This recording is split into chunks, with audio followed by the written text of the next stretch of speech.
Rising from the deep, a majestic tiger shark drawn in by fish scraps. He's right at the top of the food chain, and he may hold clues to the health of the ocean. But to study him closely, these Bermudan scientists need to reel him in. Okay, all right. The hook is harmless. Okay, so 11 and a half to the tail. She's 11 and a half feet. Once restrained, the ocean tech team takes a biopsy to be checked later for toxic chemicals from plastics and other pollution. As animals are digesting the animals that they have eaten, they are also ingesting the toxins, the plastics, and all the man-made pollutants that we are putting into the ocean. So it works its way up the food chain into the sharks. So typically sharks have higher levels because they're a large predator. This is an incredible animal, very muscular. Rub your hand one way and it's smooth, go the other, and it is just like sandpaper. To understand the threat to sharks, you need to go back to where the problem starts. Just on in the shadow there, that's all plastic. This is all little bits of plastic. You can see it? Yeah. This is microplastic, tiny fragments of toys, bottles and other bags broken apart by the sun and the waves, now brought in by the tide. 21st century flotsam, and the fish mistake it for food. In a bucket like this, you've got the organic things that you would expect to see there, like the leaves and the sticks, you know, and out on in the ocean, you would see the small fish and the little jellyfish and things like that that the wildlife there is feeding on.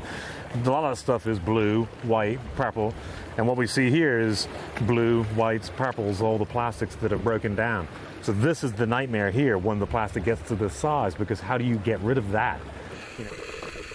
More than 5 trillion pieces of plastic are estimated to be floating in the world's seas. Just a fraction washes ashore. The material never rots or disappears. By 2050, it's predicted the plastic in the ocean will weigh more than all the fish.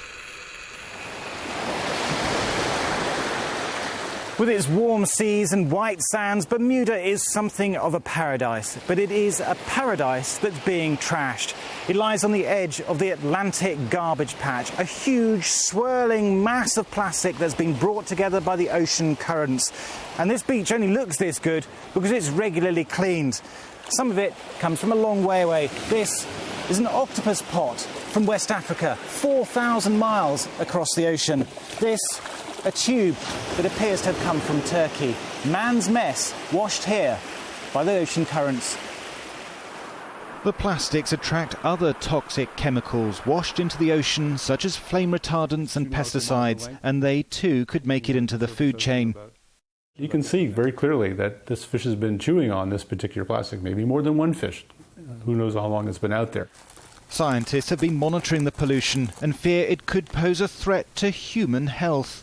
Well, the more we look for where plastic is and the form it's in, big and small, microscopic stuff that you can't see, the stronger it's integrated into food webs, and therefore it's the only place it can go when it's in the food web is up to the top, and we're sitting at the top. So we have the most to lose here by losing, access to these food resources.